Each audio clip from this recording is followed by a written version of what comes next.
Getting Even is produced by Pushkin Industries. Subscribe to Pushkin Plus, and you can hear Getting Even and other Pushkin shows ad-free and receive exclusive bonus episodes. Sign up on the Getting Even show page in Apple Podcasts or at pushkin.fm. It's difficult to change the way people think ballet should be. And I felt like I had a purpose, which is to exist in these white spaces and succeed and change the narrative. That's ballet dancer Misty Copeland. She made history in 2015 when she became the first Black woman ever to be promoted to principal dancer at the American Ballet Theatre. When she's off stage, Copeland is committed to making more communities feel like they belong in the world of ballet. I feel like that's something that I've taken on as a responsibility. Copeland's interest in music and movement drew her to ballet at a young age. It was her creative outlet and escape. And as she progressed, ballet both nurtured and challenged her. I attribute my success, the person that I am, all of this to so many of the qualities within the ballet structure that gave me the tools to be successful, not just as a ballet dancer, but as a person, as a woman, as a leader in my community.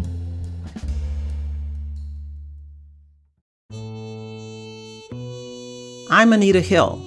This is Getting Even, my podcast about equality and what it takes to get there. On Getting Even, I speak with people who are improving our imperfect world, people who took risks and broke the rules. In this episode, Misty Copeland and I discuss how she journeyed from the local Boys and Girls Club to the American Ballet Theatre, maneuvering through racist politics along the way. We also discuss how she uses that very platform to empower Black and brown girls today. You were the first person on my list to interview, and it's really a tribute to all of the wonderful things that you've done and that you continue to do in your professional life, as well as the way you present outside of the ballet world. Thank you. So I want to just get started with your story. Am I correct that you started ballet at 13? Yes, you are. Oh, and I say it that way because it seems to me that most of the people who are in those beginning classes are like 5 years old. Yes, that's true. So what was it like for you those first few years as somebody who was starting much later than some of the people who you were probably dancing with? You know, it was an opportunity that I feel like I was craving and waiting for. Didn't realize it. Coming from the communities that I grew up in, being in a single parent home and being one of 6 children. I mean, I was so introverted. I had a lot of shame that was kind of surrounding me in terms of not wanting people to know the circumstances that we were living in. And so I became this like shell of a person. I was not involved in any extracurricular activities, anything artistic or physical in terms of sports, until I decided at like 12 and a half that out of nowhere that I was going to audition for the drill team. And not just audition to be on the team, but I was going to audition to be captain of the team. And, I think that it was this evolution of having music in my life, which was constantly around the house. And I was always drawn to lyrics. And it was like, these are the words I wish I could speak and things I'm feeling, but I'm not capable. I don't have the tools. And movement became this outlet with the chaos in my home, whether it was abuse, instability, all of that. So I auditioned for the drill team and I made captain. My family was shocked. They're like, do you understand that you're going to be on stage performing for people?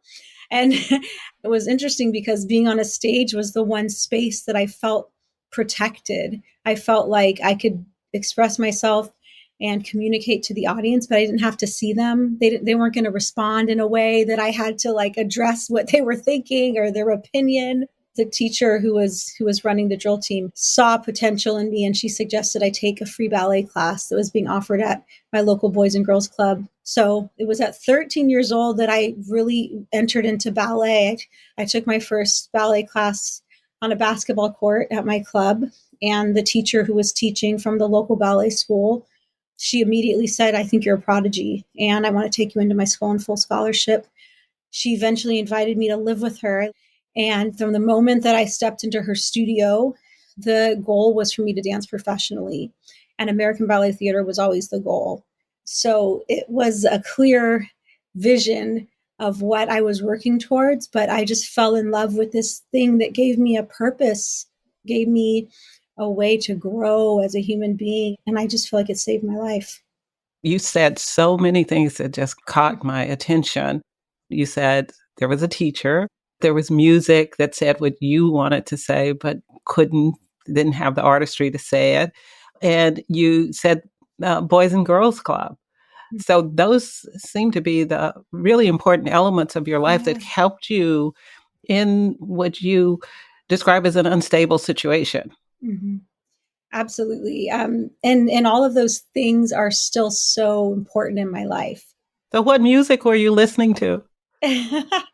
There's a lot of soul and R&B and hip hop being played around the house. It was an array of music, but like Anita Baker and Sade and Aretha Franklin. There's a lot of stuff. The one that I really connected with was when Mariah Carey's debut album came out. And, it was the first time that I saw a biracial woman of her caliber, her talent, her exposure. And I felt like I could see myself in her. It wasn't a conscious thing at the time. Like it wasn't until I was an adult that I could really decipher what that draw was. That's the importance of representation. It allows for you to see possibilities and it allows you to dream. And, Mariah is a friend of mine now. And it's just funny to be able to like share these things with her. And she's always like, "I'm not taking credit for your ballet career." I'm like, "But Mariah, you literally were like the catalyst for everything, for this like belief in myself that I could do this thing that I knew nothing about, and seeing someone who looked like me succeeding and talented and gifted." Well, but that's the amazing thing is that there are so many different influences in each of our lives but that you could connect those influences with what you ultimately came to do. I also know, though, that you had an outlet for what was going on in your mind about what your capabilities were and how important it is for people to have ballet or whatever it is that they set their mind to do, have an opportunity to find it.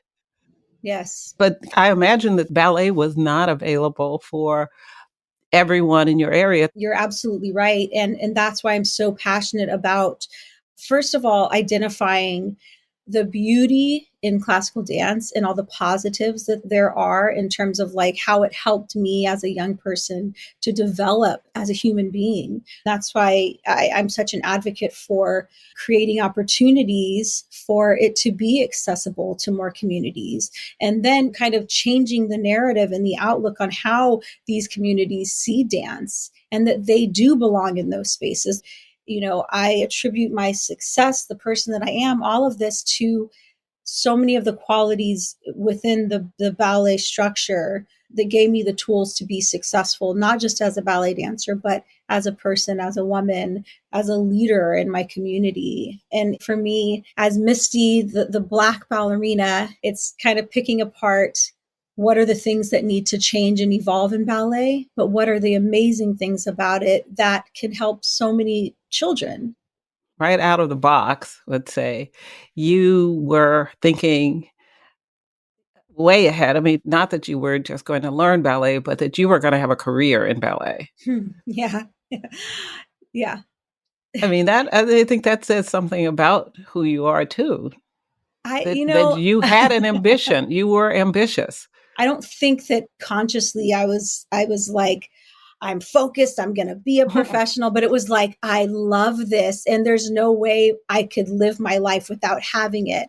And then it evolved into learning about the history of ballet, learning about the history of American Ballet Theatre, how I could possibly fit into it. Then being brought to my first live performance, seeing ABT when I was 15 years old and saying, I can see it clearly. This is exactly what I want to do. These are what my goals are. But again, it was having an incredible support system and structure around me that allowed me to see those things clearly. And you were making that kind of decision about where you would go with the American Ballet Theatre against the backdrop of a society where Black women's bodies have been scrutinized and misrepresented and dismissed and over-sexualized and all kinds of ways misinterpreted. And you were breaking into, at the time, what was a mostly white space. Mm-hmm. That's amazing in and of itself. But I think what is truly amazing is that you've done it on your own terms. Yeah, it's been quite a journey. And there have been people around me that have seen it clearly, like my first ballet teacher, Cynthia Bradley, whom I lived with, and who saw this vision from the beginning. I always thought she was this crazy lady that was super artistic. And I was like, yeah, okay, I'm just going to keep doing what I love. You can have your visions. But I was in almost this protective bubble where, though I was the only Black girl for the most part in the studios that I trained in as a young person, Cynthia was really good about not letting that enter my bubble. There was a lot going on that I didn't learn about until I was older. There were parents who were removing their children from the school because I was doing the lead as a person of color. I was taking parts away from their child when they were giving money as board members. There's a lot of politics and racism happening that a lot of Black and brown children experience to their face at a young age in the ballet world. And I feel fortunate that I didn't experience that. It wasn't until I was a professional that I really understood how rare it was for me to be where I was. I was the only Black woman for the first decade of my career at ABT. And it was a lot. It was a lot of learning on the spot, learning on the job, but also being vulnerable and open to having mentors come into my life and being fortunate enough that people were reaching out to me, Black women reaching out to me outside of the ballet world that wanted to be a support system. And that's why I understand the importance of being a mentor for the next generation. After the break, Copeland and I discuss the scrutiny that Black female bodies face, and how it's often amplified in the world of ballet.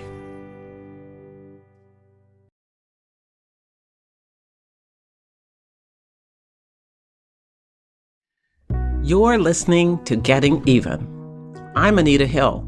I'm speaking with Misty Copeland, the first Black female principal dancer at the American Ballet Theatre. We talk about her book, Black Ballerinas, and her mission to celebrate dancers of color who have paved the way. We also get into how Black bodies fit or don't fit the traditional ballet aesthetic, and why Copeland's iconic roles are even more meaningful as a result. Were you ever told that you didn't have the right body for a ballet? Yes, I still am to this day. Yes. What's so interesting is that from the time I started dance, why I was called a prodigy was that I was being told I had the perfect ballet body. I was given full scholarships. I was told you have the right body proportions. And then all of a sudden I become a professional and it's like something switched. I no longer had the right body.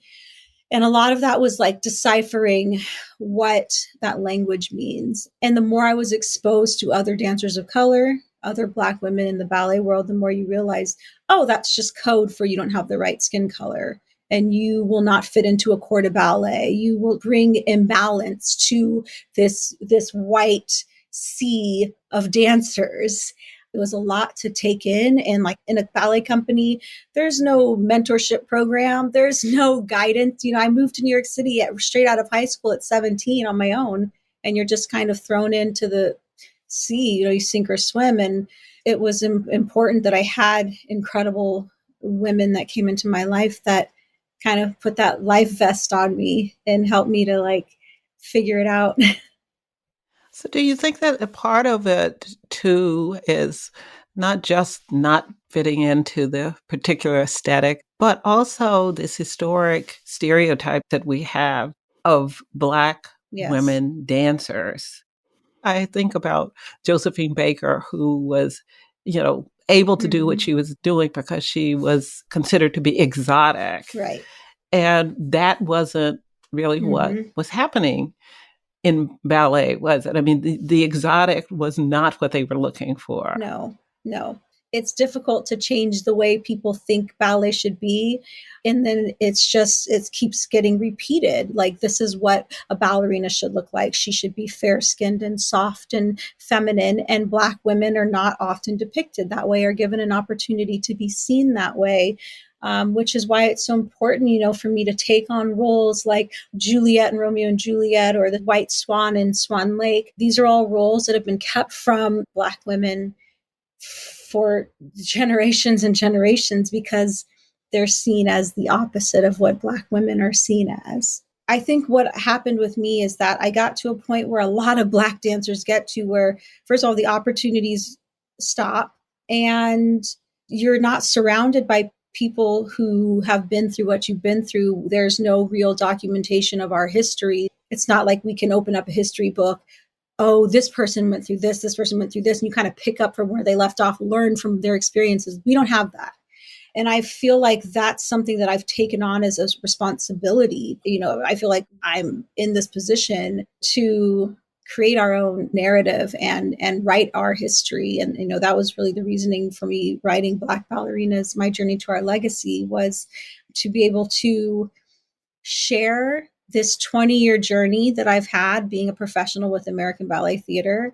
And, this wasn't like I decided to write this book and then I went on Google 6 months prior and I started learning. This has been 20 years of learning on the job, learning from other Black dancers that I'd meet and connect with, and what dancers came before me. It allows you to see where I can go because of what they've done and the doors that have been opened for me. And there are just so many incredible dancers that people don't know their names or their contributions to this art form. What are the names of some of those women? I'm like looking at my book right now. There's so many. Ty Jimenez, Janet Collins, Deborah Austin, Raven Wilkinson, Marion Sujette. They're the dancers today that I felt it was important to include in the list, because it's not just about our past. It's about the dancers that are doing it now, that are up and coming, that are going to continue on our legacies. Erica Lull, Nikisha Fogo, Ebony Williams. There's so many. And in my book, I have 27 that I featured, and that's not at all a comprehensive list. But, you're only given a certain number of pages on books. And so I know. But there's an incredible list of Black and brown dancers to learn about there. Of course, when you give us that description of your book and your work and your thinking, I'm thinking about Black girls. Did you write this book for them? Yes.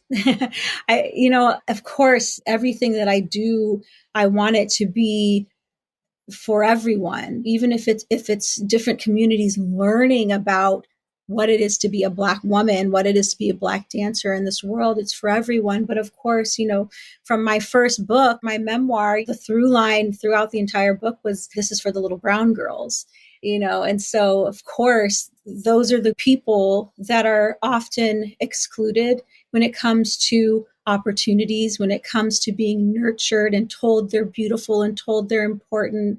So they're definitely at the top of mind whenever I'm writing or thinking about the next generation. In a way, you are writing the history of ballet that hasn't been told. And I wonder if in that writing, you have come up with your own idea about why there is this resistance to the presence of the Black body. Mm-hmm. What's behind that, in your opinion? Well, I think for starters, this is a European art form, and that's kind of the base of it. So many of the stories and the ballets that we tell are not a reflection of our community as Black people and of so many communities, especially in America. They're the stories of European white men from the 1800s. 400 years later, it's not really something that you can really grasp because it's been exposed to so many different cultures over the course of time. So yes, those are the origins, but that's no longer the limitations of who sees it, who's influenced by it, who's inspired by it. It's now a part of the fabric of America. When you talk about how female dancers are portrayed through the eyes of white men, white European men. And that's where the sexism comes in, isn't it? Yeah. I was reading an article like a week ago, and I think it was in the New York Times about this, about, the fact that white men are still completely running the classical ballet world. There has been some movement, but it's something that needs to be talked about and addressed. And I think you'll see some real shifts once you get more diversity at the top. It's not just about the diversity you see on stage, but it's behind the scenes. It's the board of directors, it's the artistic staff, it's the teachers at the low levels that are teaching children. If they don't see themselves reflected and they don't have people who understand them, then that's when you lose that connection and people who want to be a part of it. So it's tackling these issues on every level. When you joined the American Ballet Theatre, did you feel like you had to represent the race at ABT? Yes, but I never saw that as a negative thing. I never saw that as something put on me or pressure. It's been something that I've actively done from the moment that I joined ABT. My immediate visceral reaction was, oh my gosh, will I ever see another Black woman alongside me in this company? And so my goal was getting more brown girls in the company with me and telling our stories while I was in a space where I could be seen and heard. You could have made a different choice, I think. And I understand the choice that you made to go to ABT, but you could have chosen to go to Dance Theater of Harlem. I understand Yeah. they were courting you to come to Dance Theater of Yes. Harlem. Why did you decide to go to American Ballet Theatre? Yeah, it's a great question. I think from the beginning, my teacher, Cynthia Bradley, from the moment that I started dancing, she was very cognizant of the obstacles that might lie ahead being a Black girl in the ballet world. And of all the companies in America and in Europe, ABT was the most diverse culturally in terms of where dancers were from and with their training.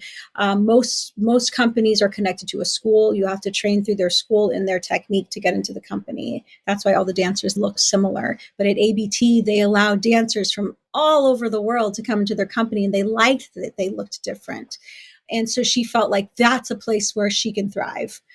So that was the reason that ABT was what I was working towards. But Dance Theater of Harlem was always around, and Arthur Mitchell was there supporting me. And I was pretty new to the company when Arthur called me and asked me to come take company class and speak to him. And he knew I was having a difficult time. He understood what it was to be he was the only Black person in a company at New York City Ballet and became the first Black principal dancer there. He said to me, like, you could come here and you could be surrounded by people who look like you, who will support you. These are unspoken things. You don't have to have these microaggressions and explain yourself. And he offered me a soloist contract. And my thinking was, first of all, what Arthur did at New York City Ballet changed the landscape for opportunities for Black dancers everywhere. And then creating Dance Theater of Harlem took that to a whole new level. And I felt like I had a purpose being in that space in American Ballet Theatre to make change that we still haven't made, which is to exist in these white spaces and succeed and change the narrative. And I didn't feel that I could do that completely at Dance Theater of Harlem. I felt like I would be a part of something incredible and historic, and I'd be surrounded by people who looked like me, and I'd feel good inside. But I felt like I'm meant to be at ABT and make change there. And did you speak up there to make change? Yeah, I mean, it's been my whole career. That's what I've been doing Yeah. for 20 years. It's been learning and navigating and doing it in ways that are acceptable. It's like any Black person navigating their way through a white construct and learning how to have those conversations. That's a very intimidating thing, to be a young Black girl having conversations with your older white male artistic director, and being able to articulate yourself and express without being too aggressive or too over emotional or angry, all of these things attributed to being a woman and to being Black. And it's been a long process. And I feel like I'm definitely in a space now where I'm in a position of power where I can speak to the truths of so many dancers that feel they can't because they may be reprimanded for it. I also think that we're in a different time, post George Floyd, where it's not just the world that's looking at itself and wanting to take change, but the ballet world is absolutely doing it. And it's a good feeling to feel like I'm not the only person on this platform speaking, but that other dancers of color feel empowered to do it now. You mentioned George Floyd in 2020 was a racial reckoning for the country. Have you seen meaningful change in the last couple of years in the ballet world? Change that can translate to what's going on outside in the world too. Yes. This is the first time that I feel that we're being exposed. Ballet culture is such a niche thing, and we kind of exist in our own world. And so the people inside of it get away with a lot of things. And I feel like we've almost been exposed. The doors have been open and people are seeing what we went through, with this rise of Black Lives Matter. Like, the ballet world is like a couple hundred years behind that. So it's been a moment, but also with the pandemic, it really, I think, made the ballet world in particular step back and take a look at itself. So I'm hopeful, but we have to just keep the conversation going and hold people accountable. It shouldn't just be our responsibility as Black and brown people. Everyone should be contributing to the changes and evolution. A couple of years ago, a dancer, Chloe Lopez Gomes, Yes. won her complaint against the German ballet company for race discrimination. Very recently, last year, Christine Fentroy left Dance Theater of Harlem for the Boston Ballet, and she said, out loud, something that probably dancers wouldn't have said years ago, but she says she dances for the other people, to change people's lives. And so I guess I ask you, can breakthroughs like yours, like Miss Lopez Gomes, like Miss Fentroy's, can they change people's lives? Absolutely. Absolutely. I mean, I didn't even have exposure to that, and my life was changed through this art form. And I've seen it firsthand, simply by existing, by being a body on that stage that people can connect to and relate to and see possibilities. And it may not be connected to ballet, but they can say, I can exist in a space where there aren't very many, but it's a possibility for me. I definitely think that all of these stories being accessible will change lives, are changing lives. And that's why it's so important for me to continue on these legacies and share these stories. It's definitely making an impact. Well, I will just close by saying this. When I was in law school, I took my first ballet class. Oh. It literally changed the way that I saw myself and I saw my body. And you also have to keep in mind that I am a farm girl from Oklahoma, rural Oklahoma, really rural Oklahoma. And I have loved ballet.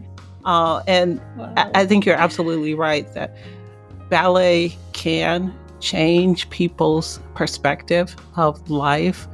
And of their own bodies and where they belong. And in large part, that is because of the work that you're doing, that people understand that. So thank you so much. Thanks for all that you are doing, and keep up the great work. Thank you so much for having me. It's an honor. Thank you.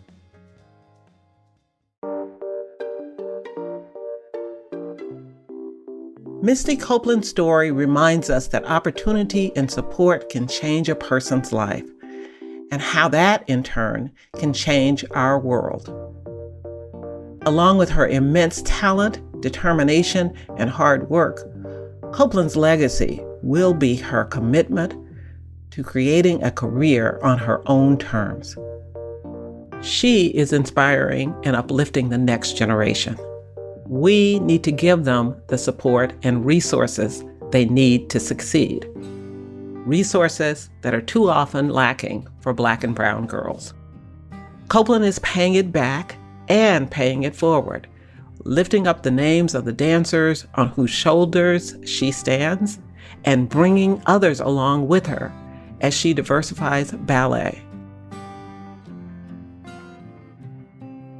In the next episode, I speak with author, educator, and activist Monique Morris about her work to transform the lives of Black and brown girls and how they're represented in the world.